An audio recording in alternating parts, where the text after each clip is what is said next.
My name is Marie. I am 68 years old, and for 43 of those years, my identity was David's mom. Now I sit alone in a stone cottage in southern France, watching the sunset paint the hills in shades of gold and violet, and I understand what my son was trying to give me. But to get here, I had to travel through a landscape of grief so profound I thought it might swallow me whole. It began with a telephone call on a Tuesday morning, the kind of call that cleaves your life into a before and an after. My son, my brilliant, kind-hearted David, was gone. A massive heart attack at 45. No warning, no goodbye. The flight from Cleveland to San Francisco passed in a haze of sedatives and stunned silence. The funeral was a spectacle of polished marble and designer black filled with faces I didn't recognize murmuring platitudes about loss. I floated through it like a ghost, anchored only by the crushing weight in my chest. My daughter-in-law Amanda orchestrated everything with a chilling efficiency her grief displayed like a tasteful accessory. I was drowning and no one seemed to notice. Before I share what happened in that lawyer's office and the bewildering gift that sent me across an ocean, I'm curious about where you're joining me from today. If you've ever felt overlooked or had to start over when you thought your story was already written, type "starting over" in the comments below. And if you want to follow this journey to its unexpected end, please hit subscribe. I think you'll find it's about much more than an inheritance. The reading of the will was scheduled for 3 days after the funeral. The law firm occupied the top floor of a steel and glass tower in San Francisco's financial district. Everything gleamed with a cold, impersonal sheen. Amanda arrived wearing a black suit so sharp it seemed capable of cutting air, her blonde hair swept into a flawless chignon. She offered me a tight, perfunctory smile that never reached her eyes. We were shown into a conference room with a view that stretched across the bay, a view my son must have seen countless times. The lawyer, Mr. Thornton, had the measured cadence of someone who bills by the minute. He began reading the legal documents, and with each sentence the room grew colder. The primary residence, a penthouse on Telegraph Hill valued at $12 million, went to Amanda. The entirety of his ownership stake in Auralink Technologies, the company he founded and built from a two-person startup into an industry leader, transferred to Amanda. The investment portfolio, the stock options, the venture capital holdings, all to Amanda. Then came the personal assets, the classic Porsche. He restored himself the modern art collection, the membership to the Olympic Club, the 52-foot sailing yacht named Wanderlust, docked in Sausalito. Each item was a thread in the tapestry of my son's life, and each thread was handed to his wife. I was not mentioned, not once. I felt myself shrinking into the leather chair, the sensible wool dress I'd bought for the funeral, suddenly seeming shabby and absurd. I was his mother. I had worked double shifts at the library to pay for his robotics camp. I had stayed up with him through every science project, every heartbreak, every college application. And in this, the final accounting of his life, I amounted to nothing. A long silence followed the last bequest. Mr. Thornton adjusted his glasses. "There is one additional item," he said, his tone shifting slightly.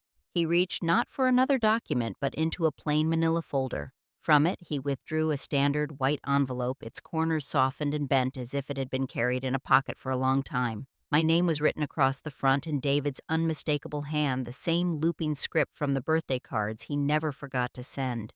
My breath caught. Mr. Thornton then placed a small, sleek digital voice recorder on the table. "Mr. Emerson left specific audio instructions to be played at this moment." He pressed a button. There was a faint hiss. Then David's voice filled the room, softer than I remembered, tinged with a fatigue I hadn't wanted to hear while he was alive. "Mom, I know this seems strange. I'm so sorry for the hurt this might cause. But please, just trust me. Take the ticket. It's the most important thing." A click signaled the end. The lawyer slid the envelope toward me. All eyes in the room were on my hands, which trembled violently as I picked it up. The paper tore unevenly. Inside was a single printed airline ticket. San Francisco International to Toulouse-Blagnac Airport. One way. Economy class.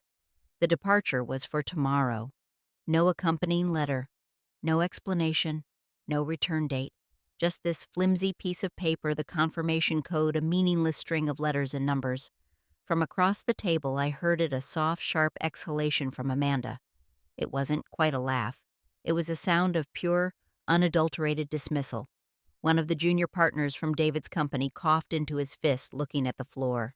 The heat of a profound public humiliation rose up my neck and flooded my cheeks. In their eyes, I wasn't just a grieving mother.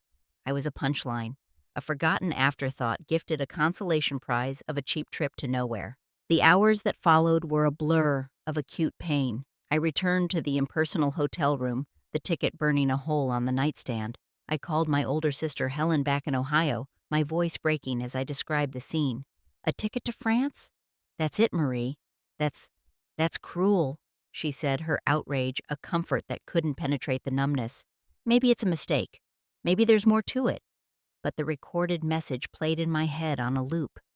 Just trust me. I stared out at the alien skyline of my son's city, a city he loved, and that now felt like a monument to my exclusion.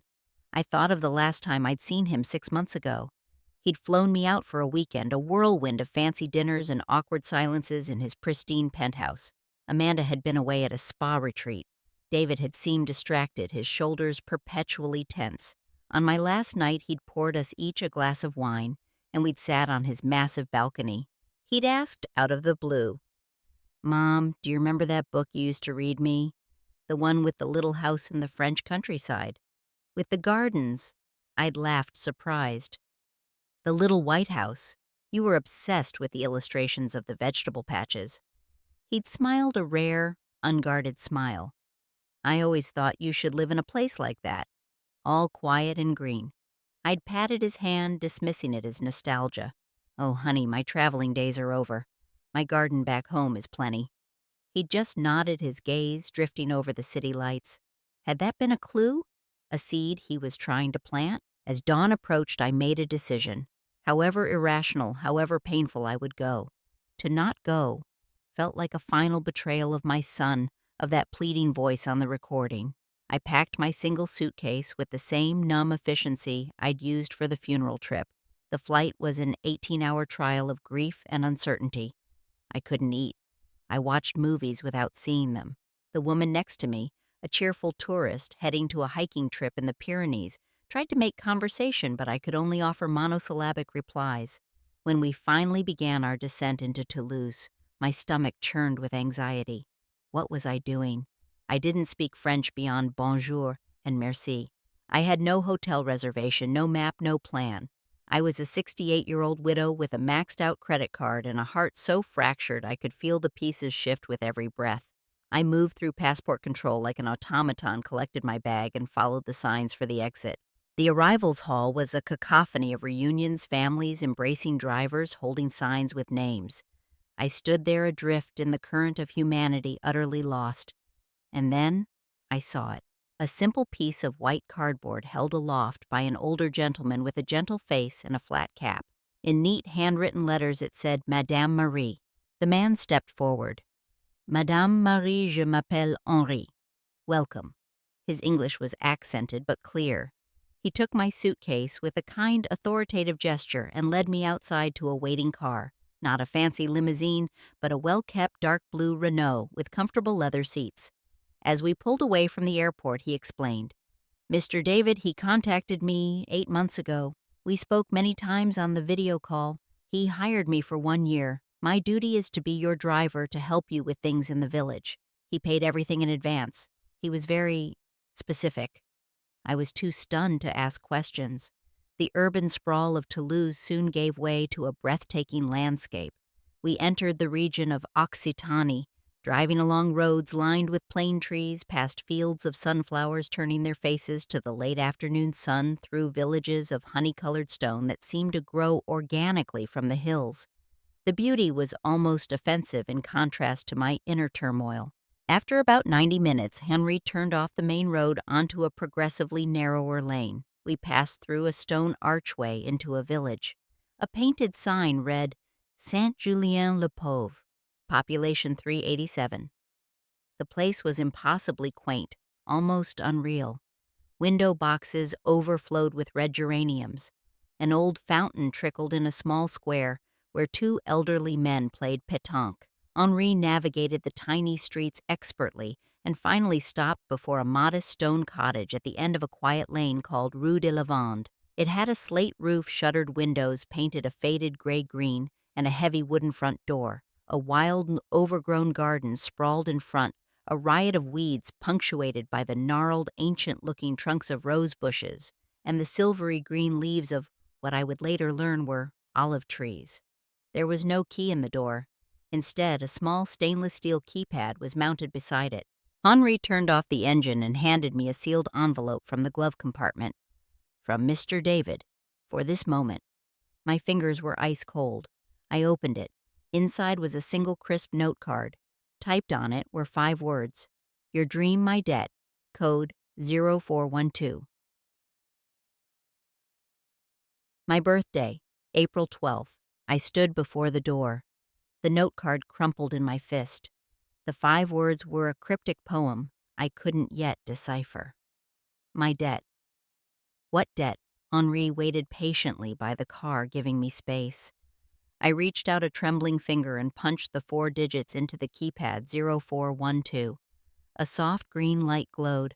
A satisfying clunk echoed from within the mechanism. I pushed, and the solid oak door swung inward on silent hinges. The air that wafted out was cool and carried the faint, clean scents of beeswax, old books, and dried lavender. I stepped inside and my breath caught. It was not a dusty, abandoned shell. It was a home, a fully realized, lovingly prepared home. To my right was a living area with a large stone fireplace, its mantel holding a simple wooden clock. A deep, comfortable-looking sofa and 2 armchairs were arranged on a woven rug in shades of blue and cream. The wall opposite was floor-to-ceiling bookshelves filled with a mixture of volumes, classic English novels, histories of France, gardening manuals, poetry. In the center of the room sat a sturdy farmhouse table, and on it rested 2 things, a sleek silver laptop computer and a thick cream-colored envelope with Mom written across it in David's hand. To the left was a small but fully equipped kitchen with a gas range, a fridge, and open shelves displaying simple white dishes. A door led to a tidy bathroom. A narrow, twisting staircase led upstairs to a loft bedroom with a wrought iron bed frame, a down comforter, and a large window that framed a postcard-perfect view of the village rooftops and the rolling hills beyond. Every detail spoke of quiet consideration. It was modest, but it was perfect. It was the quiet, book-filled garden-adjacent retreat I had described in idle daydreams for decades, but had never believed I could have. I walked to the table, my legs weak. The envelope felt heavy, pregnant with finality. I sank into a chair and carefully slid it open. Dozens of pages covered in David's now familiar handwriting slid out. The date at the top was from 5 months before he died. My dearest Mom, it began. If you are reading this, then I am gone, and you are in France. First, I need to tell you how sorry I am. Sorry for the pain of my death, and infinitely more sorry for the pain and confusion of the will. What I did out of love and out of necessity. Please read this all the way through before you decide I was a fool or a villain. The letter unfolded like a mystery novel, revealing a version of my son I had only glimpsed in shadows. He wrote of his success as a beautiful empty shell. He described the relentless pressure of Silicon Valley, the loneliness of being the boss, the gradual estrangement from Amanda, who had come to love the lifestyle his money provided far more than she loved him. We lived separate lives under one very expensive roof, he wrote. Our marriage was a business partnership that had outlived its usefulness, but dissolving it would have been a war of attrition I didn't have the energy for. He then revealed the central chilling truth he had known about his heart condition for nearly 2 years, a congenital defect worsening. His own father, my husband, had died of the same thing at 50. The doctors had been clear his time was limited. The only thing that terrified me more than dying was the thought of leaving you exposed. Amanda, with her lawyers and her ambitions, would have seen you as an obstacle to the complete control of my estate. She would have tied you up in court for years, draining any resources you had until you surrendered out of exhaustion. I could not let my death be the thing that broke you. So he had concocted a plan, a secret plan. For the last 2 years of his life, he had quietly diverted a portion of his income money from consulting gigs, royalties, from old patents investments Amanda knew nothing about into a private account. He used that money through the discreet services of a French attorney named Maître Bernard in Toulouse to find and purchase this cottage. He had overseen its renovation via video calls with local craftsmen. He set up an irrevocable trust funded and managed in France that would provide me with a steady monthly income for the rest of my life. The ticket, the envelope at the reading. The public snub it was all theater, Mom. A carefully staged performance to make Amanda believe you were a non-entity, to make her so confident in her victory that she would never look beyond the surface, never dig for hidden assets. I had to make your inheritance look like a pitiful joke so she wouldn't see it as a threat. This house, this village, this quiet life, this is your real inheritance. It's not the life I led. It's the life I wished I had led. It's the life you deserved but never asked for. You gave up your dreams to raise me. This is me finally giving one back to you.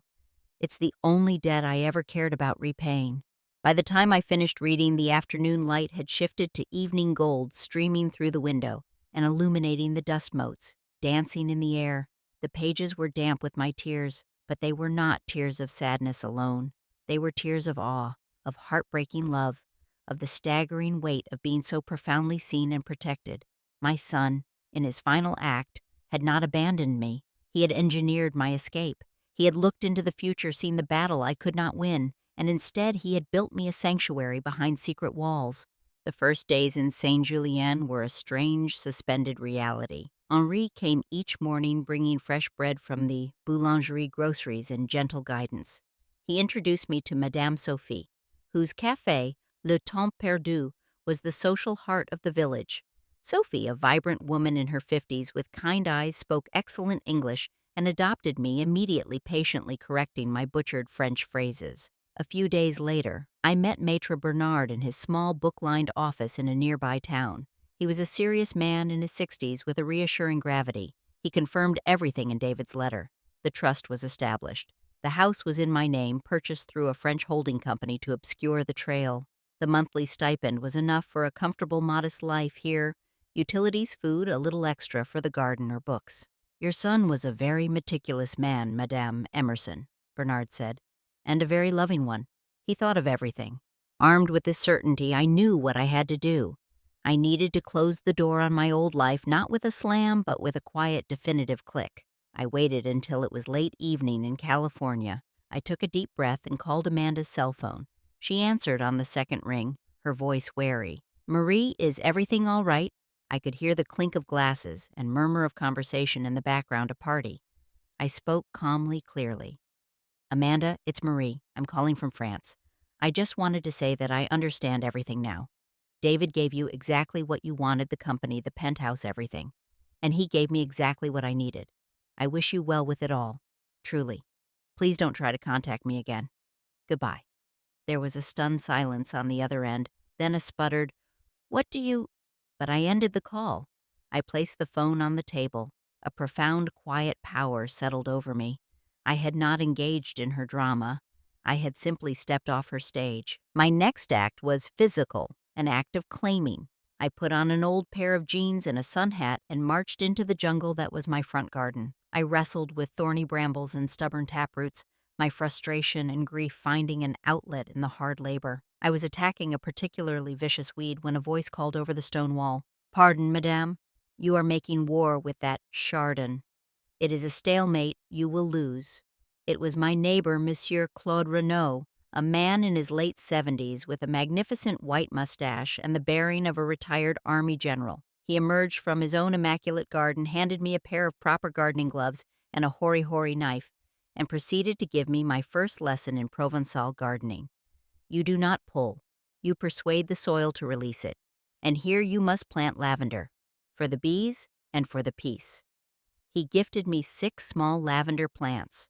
That evening, exhausted, sun-kissed, and dirt-streaked, I sat on my front step as the swallows darted against a peach-colored sky. The scent of turned earth and the promise of lavender filled the air. For the first time since David's death, I felt a glimmer not of happiness but of purpose. I was no longer just David's mother. I was Marie, the woman who was learning to garden in France. The seasons turned. My lavender under Claude's tutelage thrived. I added rosemary, thyme, and a struggling but determined tomato plant. I learned to navigate the weekly market in the square, pointing and smiling, my vocabulary slowly growing. I started volunteering a few hours a week at the village's tiny library, the bibliothèque. The elderly librarian, Madame Clement, was grateful for the help organizing the children's section. I even began a little English story time for the local kids, my rusty librarian skills finding new life in this faraway place. I had a community not of deep, lifelong friends yet, but of warm acquaintances who nodded and said, "Bonjour, Madame Marie," on the street. One rainy afternoon in late autumn, I was having a coffee with Sophie at her cafe. She was scrolling through news on her tablet and suddenly frowned, then turned the screen to me. "This is your daughter-in-law." It was a society column from a New York website.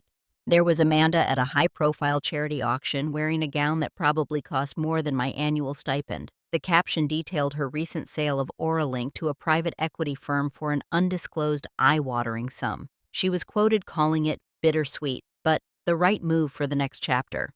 The photograph, however, told a different story. Her smile was wide and polished, but her eyes were hollow distant. She was surrounded by people, yet she looked profoundly alone. She had the penthouse, the fortune, the yacht, the accolades, and she looked utterly desolately empty. I thought of my morning waking up to birdsong, tending my herbs, chatting with Claude over the wall, about the first frost, reading a novel by my fireplace. David had seen this exact dichotomy. He had given Amanda the glittering hollow prize she craved, and he had given me the unassuming profound gift of a real life. He hadn't just left me a house, he had left me a life. In the deep quiet of the winter evenings, I began to write. Not just a diary, but letters to David in a beautiful leather-bound journal I found at a local papeterie. I told him about the progress in the garden, about Sophie's new pastry recipe, about the funny things the children said at story time.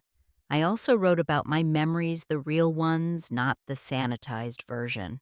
I wrote about the chaos and joy of raising him alone after his father died, about his terrible garage band phase, about the quiet pride I felt watching him build his company. I felt his presence more strongly in this cottage he had chosen for me than I ever had in his minimalist penthouse. The debt he was repaying was not one of money.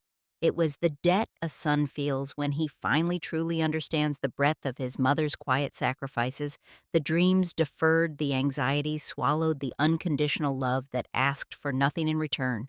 He couldn't give me back the years, but with breathtaking foresight, he had given me the peace to enjoy the years I had left. Now, as I sit here, more than a year has passed since that awful day in the lawyer's office.